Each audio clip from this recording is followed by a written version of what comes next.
All right, you guys. So as I was saying, we are now at our final lesson 4 for economics. We have journeyed through the entire summer program, and we are finally at the 4th lesson, right? So you all know that there will be a continuation for the September term. So if you have any questions on registration, you all know how to reach out to me. My number, you all have that as well. The timetable is also there in the chat for those who are now joining. Okay. So final session, economics, lesson 4. We are still under section 3 of the syllabus, which is demand and supply analysis. But we are going a little bit more in depth. Now remember, you all would have gotten the last 3 sessions, not just demand and supply, but you all got the whole nature of what economics is about. So in this session, we are continuing with it. And if you have any questions, if not today, you will ask it. I know it's a lot still to grasp. I know it's summertime. You all want to not just do work. You have your little summer period to just, relax. But for the September term, I want you all to indicate to me the topic areas that may still be giving you all problems. And it could be very simple with, diagrams. Why is it the way that it is being illustrated? If you all have past papers, even better. You all will get it in the Google Classroom as well. You all could obviously, attempt these questions and upload it to the Google Classroom where I will be able to see it. All right, so we're trying to make this whole experience interactive, a little bit more interactive for the new term. I want to hear from you guys.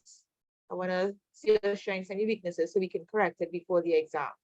So in this session, we are looking at a topic called elasticity. Have you ever heard of that term before? Elasticity. Those who are in Form 5, who do in Form 5 Econ, you should have an idea of what elasticity means. If you all are new to Econ, well, you probably might be thinking, all right, elasticity, common sense, something that is probably very flexible. You might be thinking something along those lines. So we're going to look at what it means when we speak of elasticity, which is price. We are looking in this session, very short session, we are looking at price, elasticity of demand. P.E.D. That's the abbreviated term. So we are again under section 3, under demand and supply analysis, we are looking at price elasticity of demand. So before I go on to the next slide, something you all should note is that this is a very broad topic. We have so much elasticity to look at. We have income, we have supply, we have so many elasticities to look at, how flexible something is. But in this session, and we'll be continuing with this same session for September, we are looking at PED, price elasticity of demand.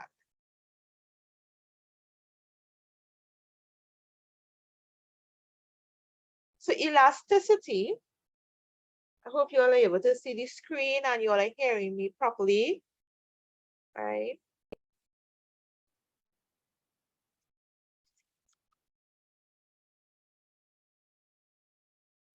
So elasticity means flexibility.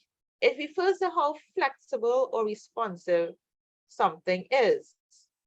So think of a rubber band. The more you stretch a rubber band, that's why I have a little diagram here with a whole set of rubber bands. The more you stretch it, the more flexible it might become when you release it, right? So when we're speaking of elasticity, just think of how flexible something is when something else changes or when you do something to it. how would it change?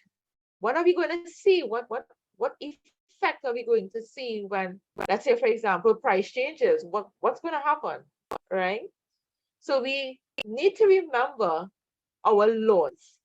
Remember the laws of demand, laws of supply. That will come into this topic here abundantly as well. So we're going to take it one step at a time, and we're going to speak of the price elasticity of demand, PED. So price elasticity of demand serves to determine just how responsive quantity demand is to changes in price. It is defined as a percentage change in quantity demanded divided by the percentage change in price. So you're seeing probably the first formula for economics for those who are new. First formula, and probably it might not be the last, but there are other simple formulas that we will be looking at when we reach the Form 5 syllabus. Very simple. But this is our first intro to formulas for economics, which is PED. So we have here, I'm just going to look at this with you guys. So we have here elasticity. It is equal to, you'll see a triangle. That triangle means change, as in CHANGE. So a percentage change in quantity demanded divided by the percentage change in price. That is our general formula for elasticity. Repeating, it is the percentage change in quantity demanded divided by the percentage change in price. That is what PED is equal to. Or we can just find the change in quantity demanded divided by the change in price. Multiply by the original price divided by the original quantity demanded. So don't hold your heads as yet. Don't be, oh gosh, what is this? What's going on here?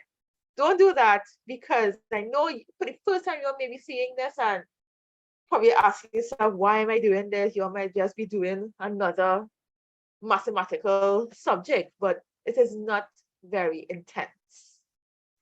How flexible demand is when price will change. You all know this. We would have looked at many diagrams in the last few sessions.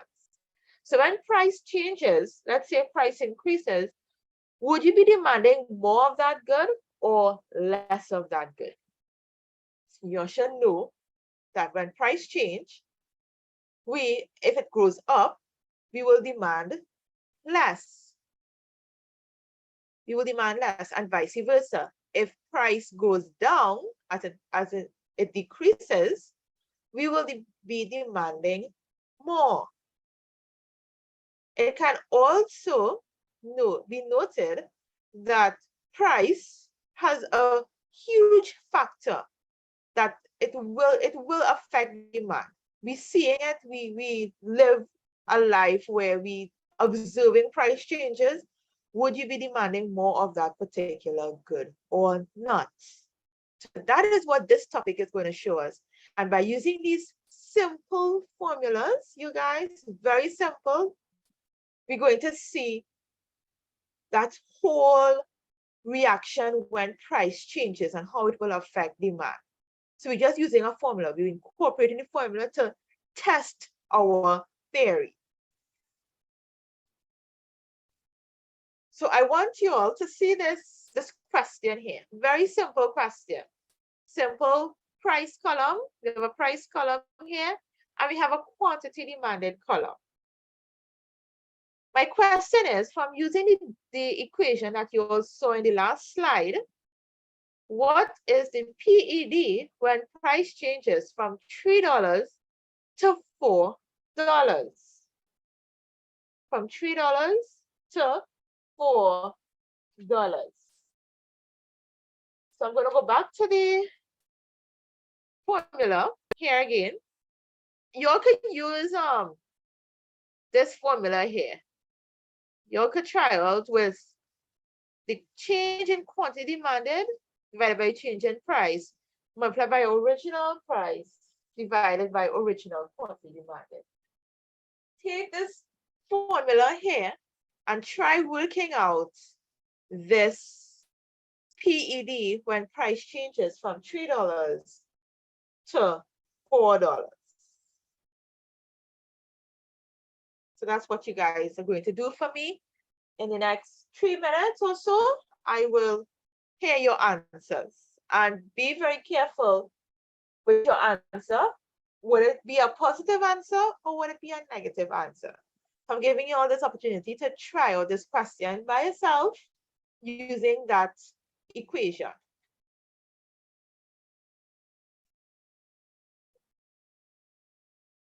All right, so this is the question we are looking at with PED.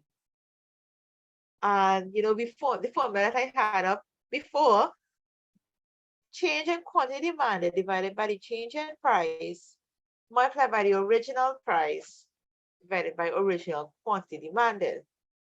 This change here basically means it moved from something that was an old price or old quantity to a new quantity. And this change in price basically means the old price went into a new price. So a change from old to new is what explains this over here. On this side,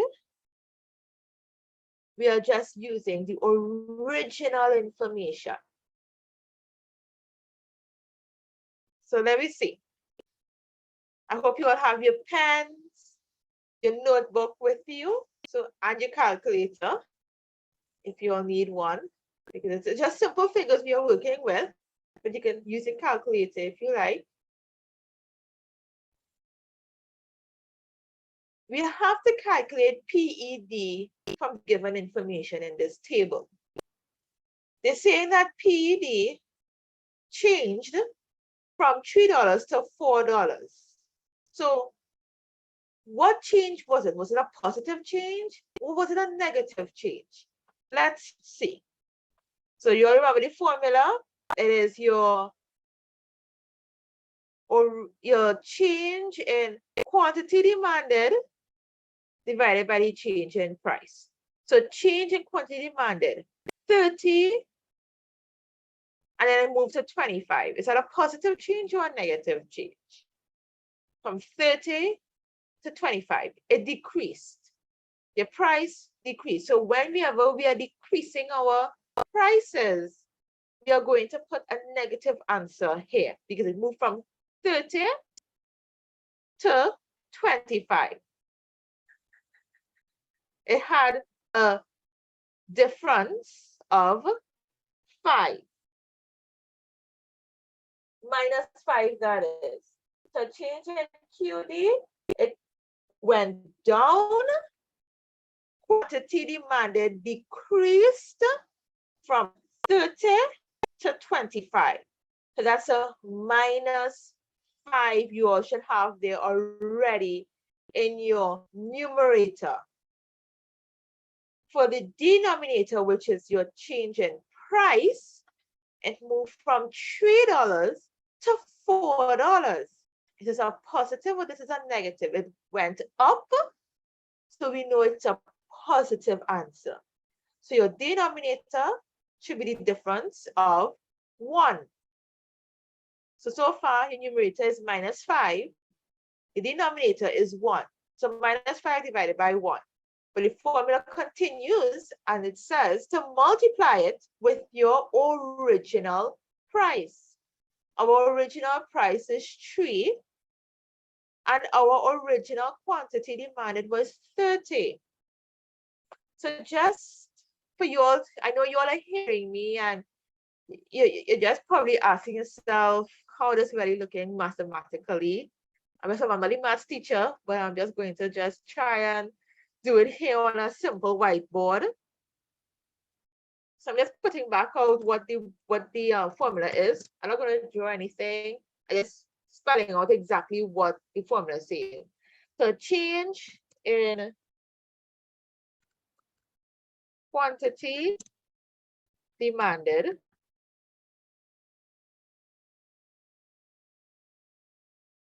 divided by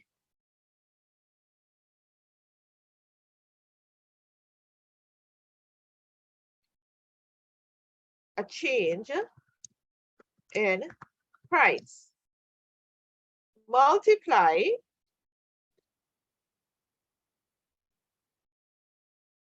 by original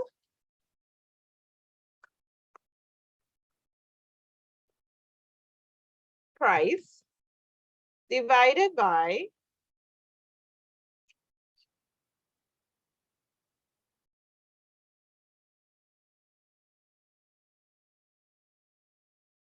original quantity demanded.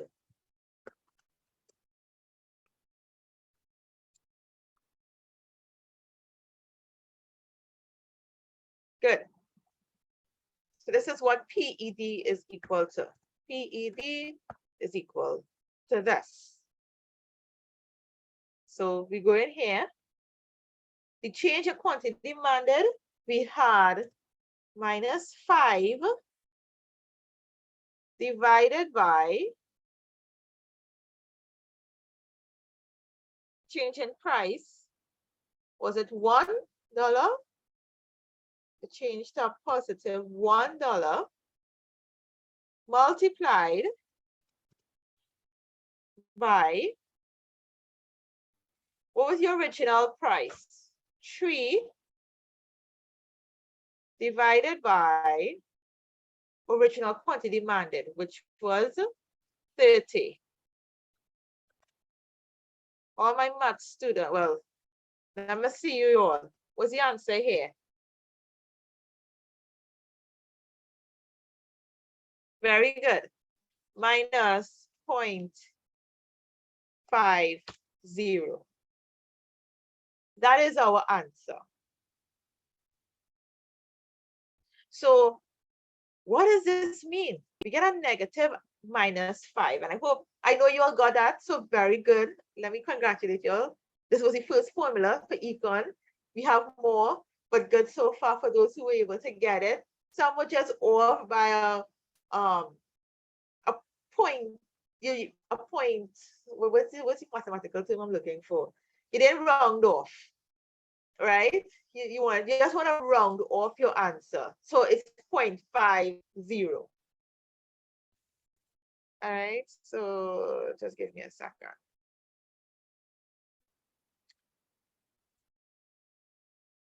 Oops. You still see the whiteboard? Just give me a second. Let me put it back up, my PowerPoint.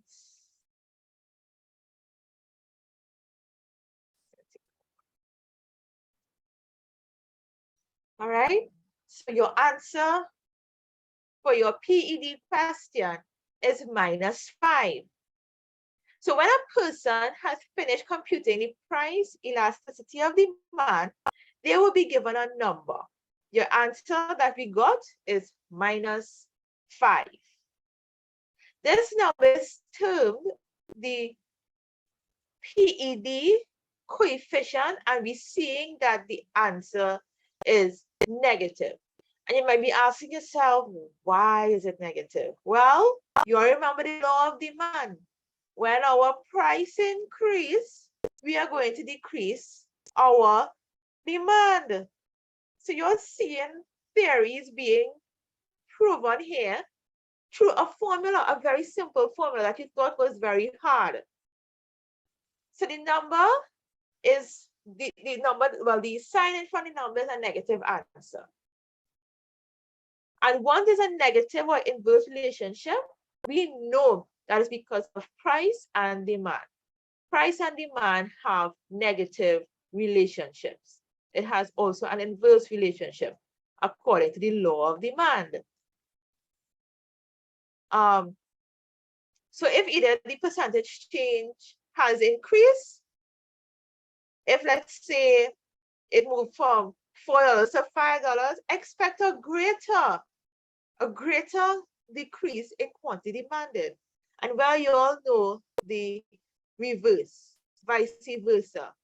If it goes down, if it moves from the $4 to the $3 or the $3 to the $2, we are going to demand more goods. So you see, theories can be proven through formulas. And I know it wasn't that bad for those who were sweating and seeing this complicated formula. So it was good. You all okay? Just give me some thumbs up. And you're cool. Great. Let's move on to the next slide. Okay, so we have a little colorful slide here. And it's going to summarize what we are going to be doing in this session. So we just completed the calculation of PED, price elasticity of demand, right? We just completed that. And what we are going to do is now understand and appreciate that PED have many components to it. We have things that will affect PED. Some will slightly affect it. Some will drastically affect it, right? So this whole elasticity topic is going to show us the different ways that price is going to affect demand. It can affect it having a perfectly inelastic answer, a relatively elastic, a relatively inelastic, a unitary elastic, a perfectly elastic. And each circle outside here, we have some diagrams.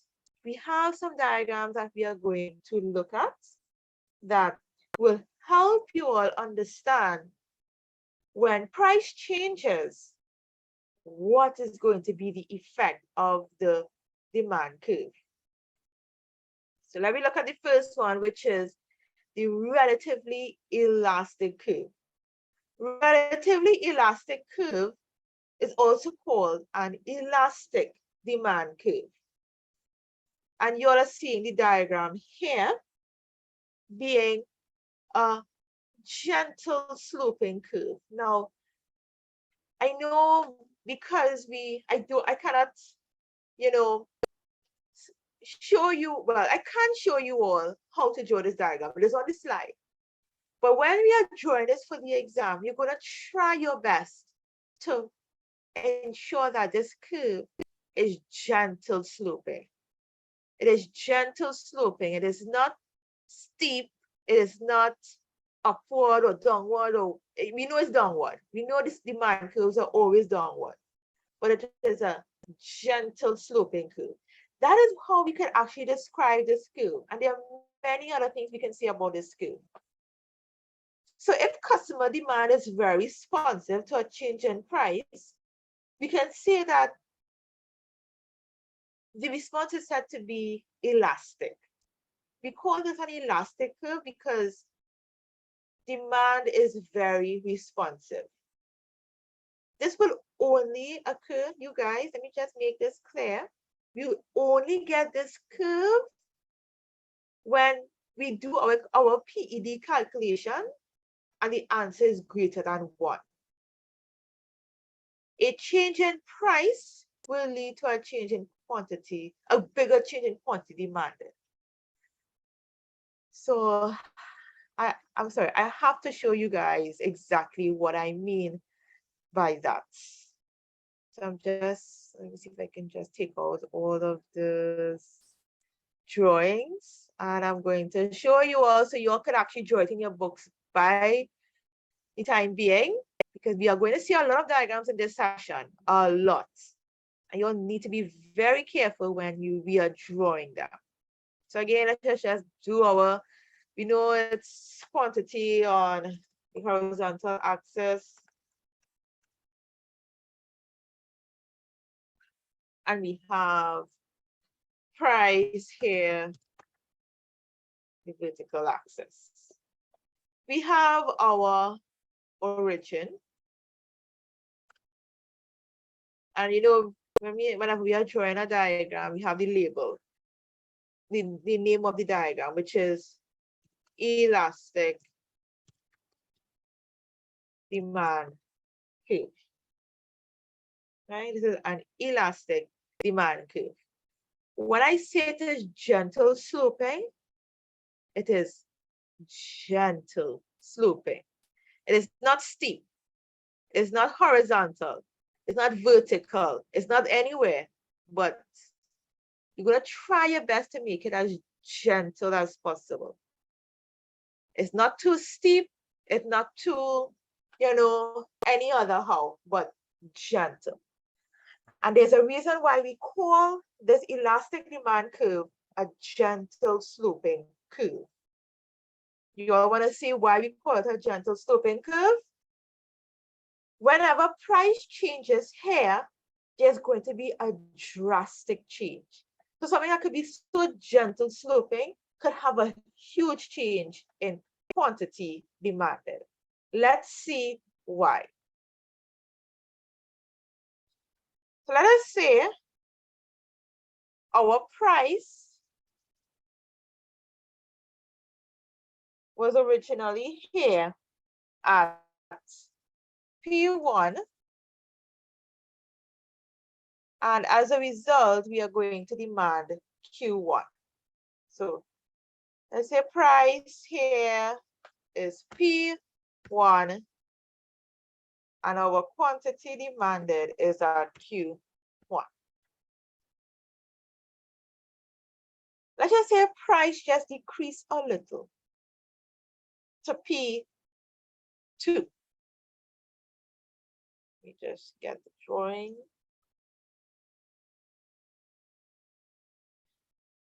So it's the price decreasing from P1.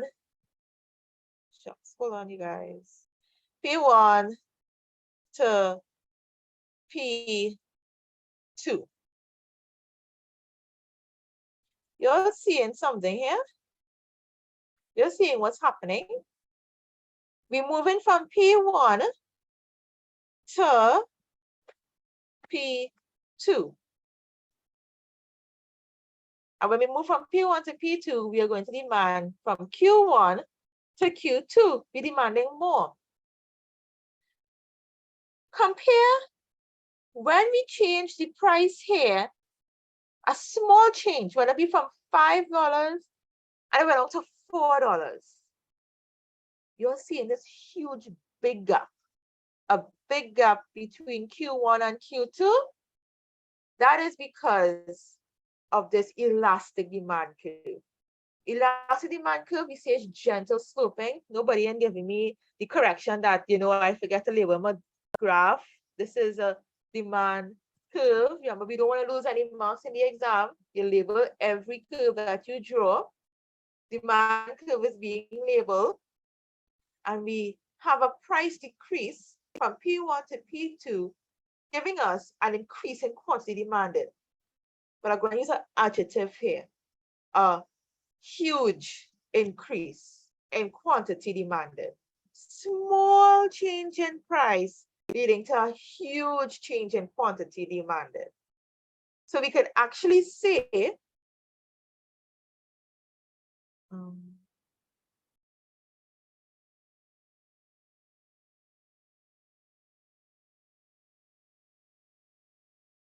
just give me a second.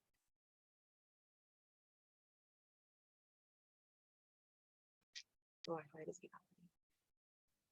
No.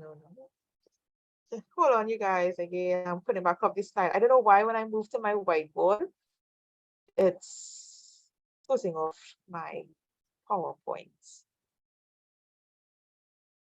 Share screen.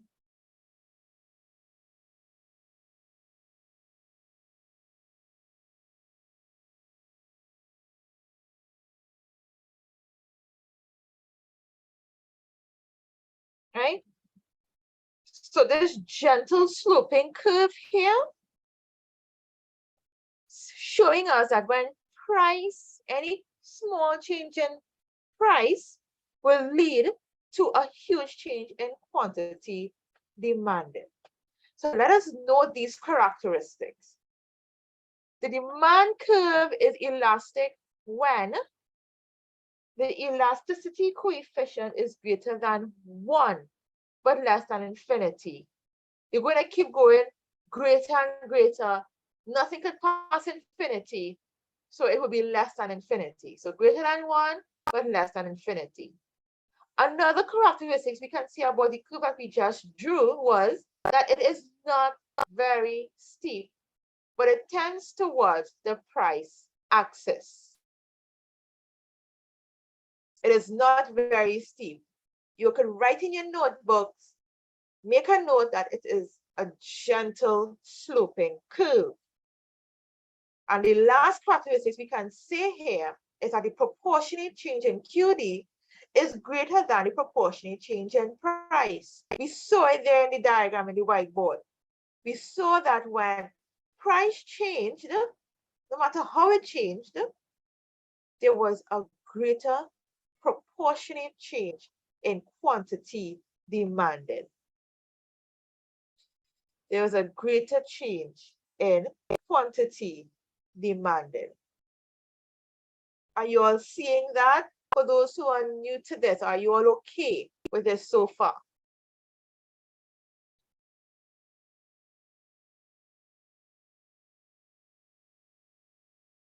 All right. So if you have any questions, you all can message in the chat. Remember, we will be continuing with this in the new term. There's a lot in elasticity you'll need to note. That will summarize the whole demand and supply analysis. But once you're okay with this, we can move on to the next slide. So you'll remember, just going back a little bit, we just looked at the relatively elastic curves, which is gentle sloping. This curve was gentle sloping. We are going into now the relatively inelastic curve, which is going to be this diagram here. It is steep sloping. It is no longer gentle. It is steep sloping. Why is it steep sloping?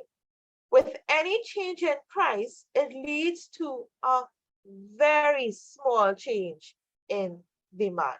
Could you all see that? Could you all picture that?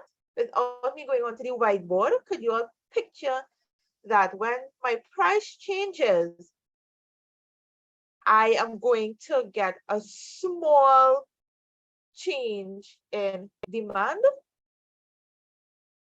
I want to give you all 2 minutes to picture that. Draw it if you have to draw it in your books. I want you all to understand why, when price changes in our inelastic demand curve, there is a small change in demand.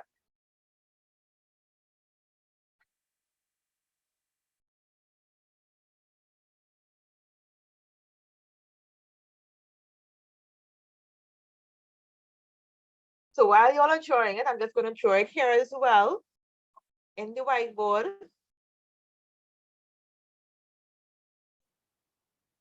So another diagram.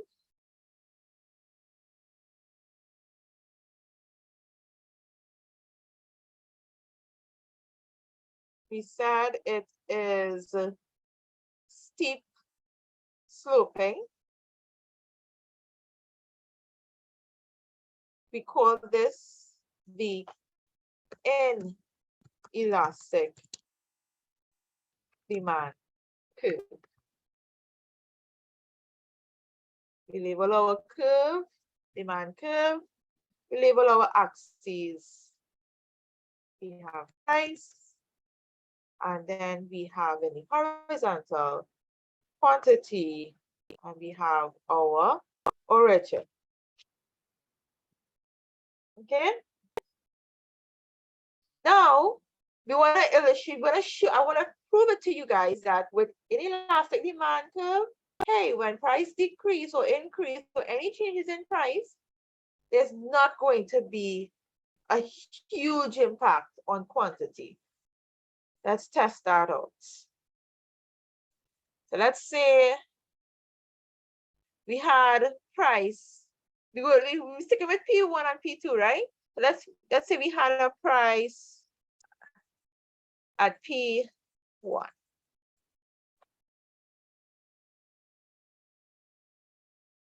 So at P1, I am going to demand Q1. Let's say price decrease to P2. So there's a price decrease to P2.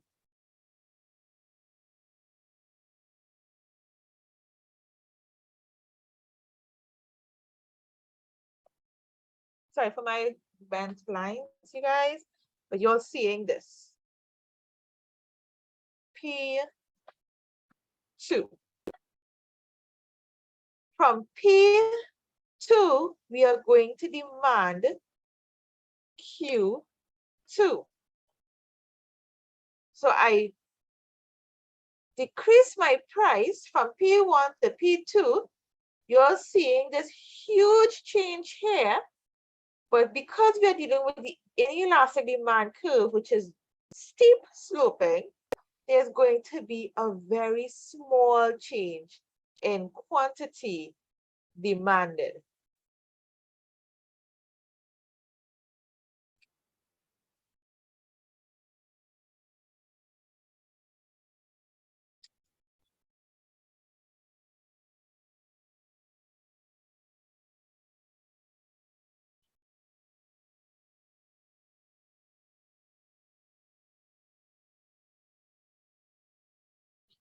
Right? So any inelastic demand curve will generate that result. So just note that the curve is the answer. For those who are asking in the chat, the curve is the answer to know how much of a change we are going to experience when price changes. If price changes, will there be a drastic change in quantity demanded? Or is it going to be a very small change in quantity demanded? Drawing your graphs will show you your answer. And I'll keep saying that over and over because graphs in economics gives you the answers to the exam. So let us look at the characteristics here. The demand curve is, this is wrong. Let me just change this.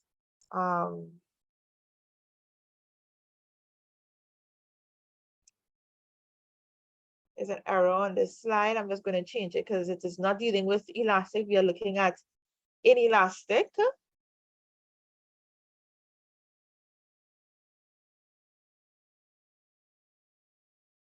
The demand curve is inelastic.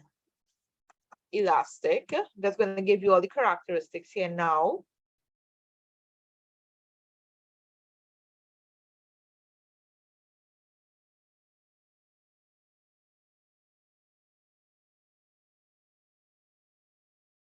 Right? The demand curve is inelastic when the coefficient is less than 1 but greater than 0. We just saw that. The demand curve is very steep and tends towards the quantity axis. We saw that as well. It's heading towards the quantity axis. It is steep and heading towards the quantity axis. The proportionate change in price is greater than the proportionate change in QD. And we saw that through the whiteboard. And I drew it and I showed you all what happened when price changed, nothing really happening to quantity demanded. So a change in price is greater than the proportionate change in QD. So we are through with the inelastic demand curve. The next curve that we're looking at, don't worry, we reach halfway already. We're going into more than half time now. the unitary demand curve. This unitary demand curve is basically, hearing the word unitary, it is just equal to 1. Our unitary demand curve, whatever happens to price, the same will happen to quantity demanded. So if price decrease by 10%, quantity demanded will increase by that same 10%. So the graph shows that a 10% decrease in price will lead to a 10% increase in quantity demanded. It is also showing that when there's a 10% increase in price, there would also be a 10% increase in quantity demanded. So we could note that a unitary demand curve is equal to 1.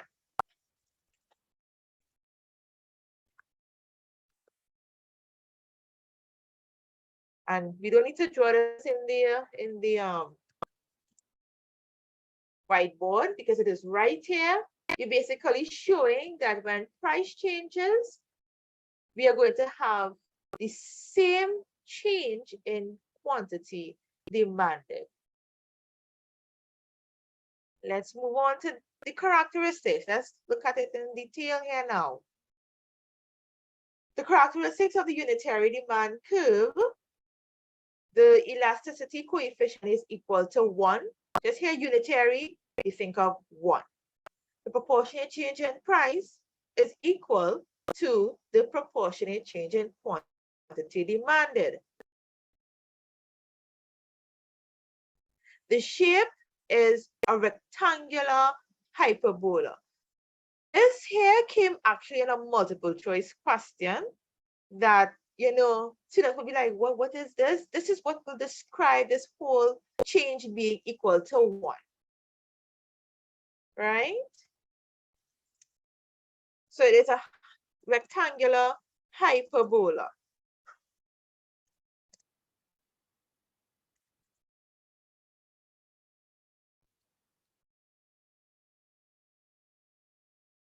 Right, so you are okay with this.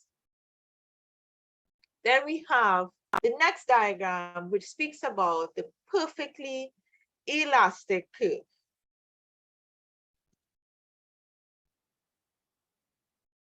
We are seeing that the demand curve is horizontal. So what can you all see here? It is a perfectly elastic demand curve,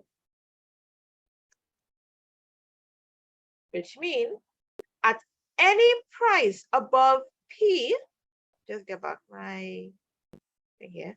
At any price above P, let's say above here, the quantity demanded will be 0. Are you all seeing that? Are you all seeing that through this diagram? Let me repeat myself. With a price here, we will demand 1, let's say 2, let's say 3. Everything here we will demand at this particular price.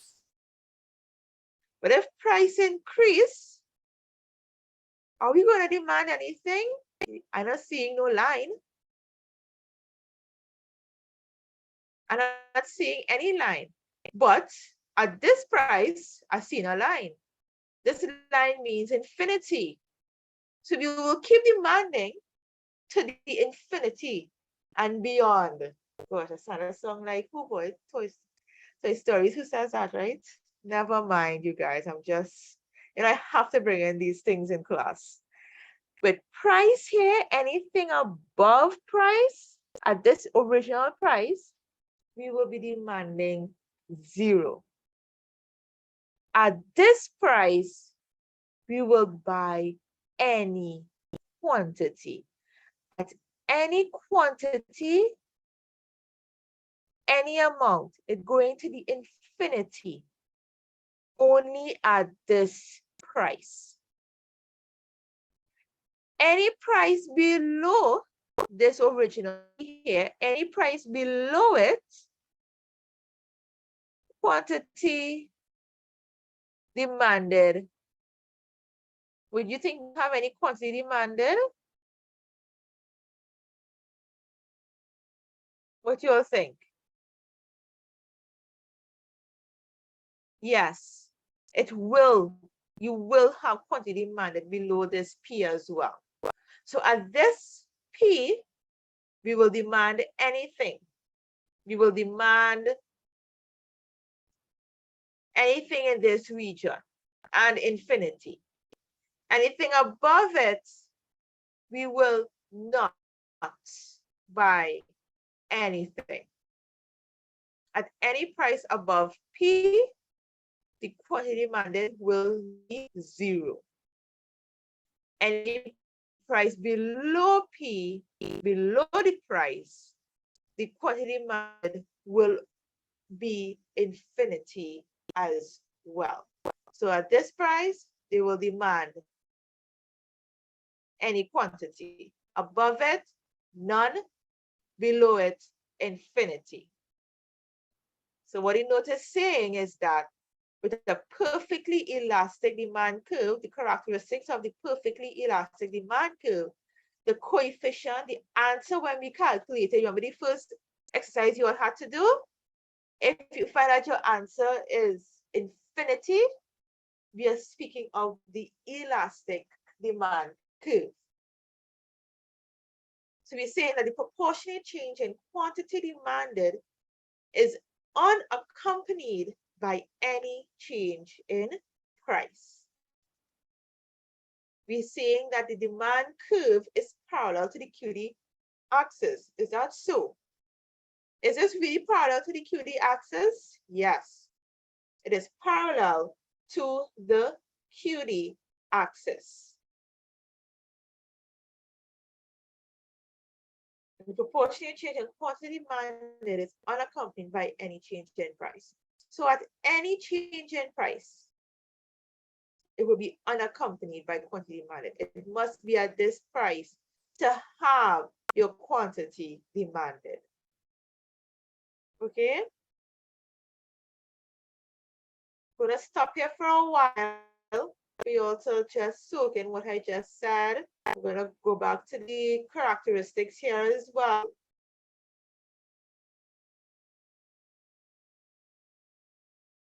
All right, so this just sums up the perfectly elastic demand curve. Now, we are looking at the perfectly inelastic demand curve.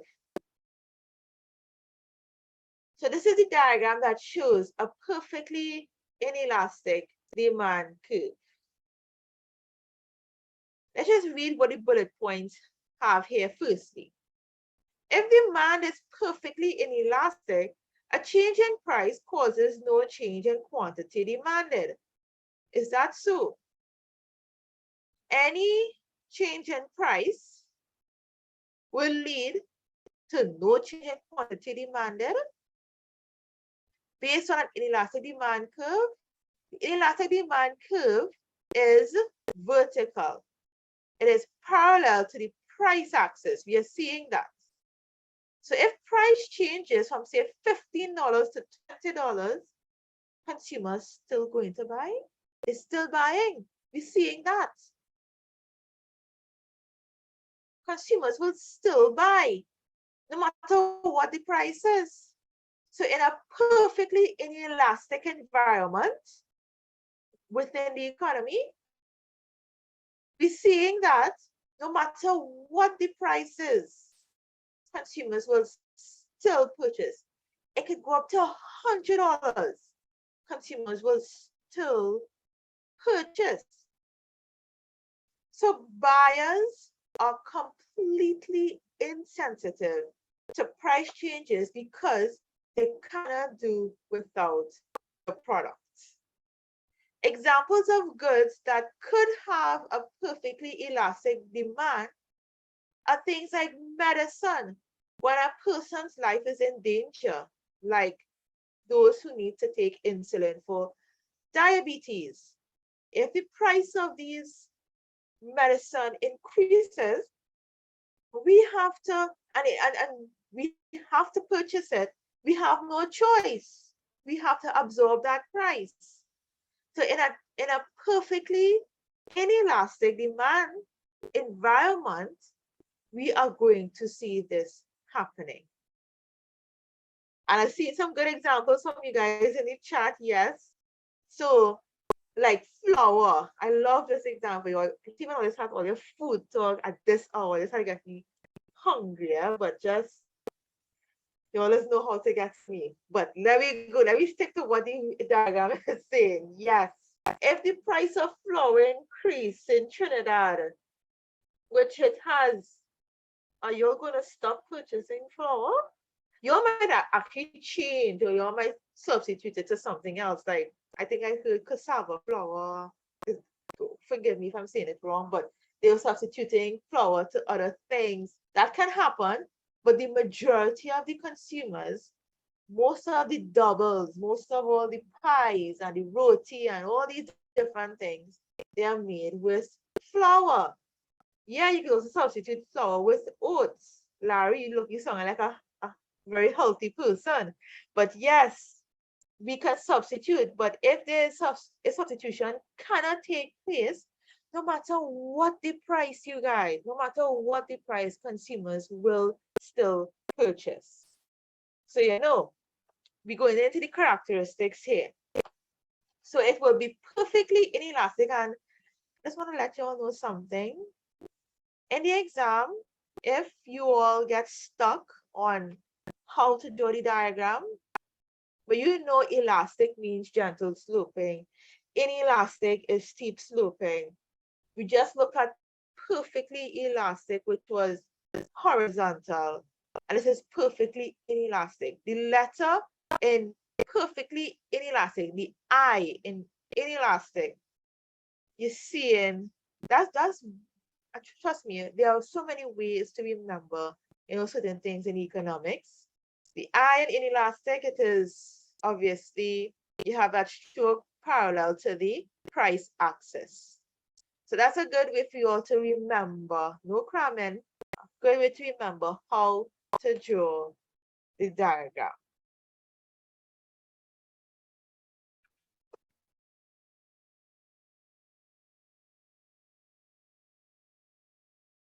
So the characteristics here, we have the coefficient is equal to 0. The proportionate change in price is unaccompanied by any change in quantity demanded. And we actually saw that. The price have nothing to do with anything. The price could skyrocket, but who cares? It will not change quantity demanded. Price could change, but there will not be any change in quantity demanded. And we say the last characteristic here, the curve is parallel to the price axis. Demand is fixed. Quantity demanded is fixed. So we're seeing that. We appreciate this. We note this. All right.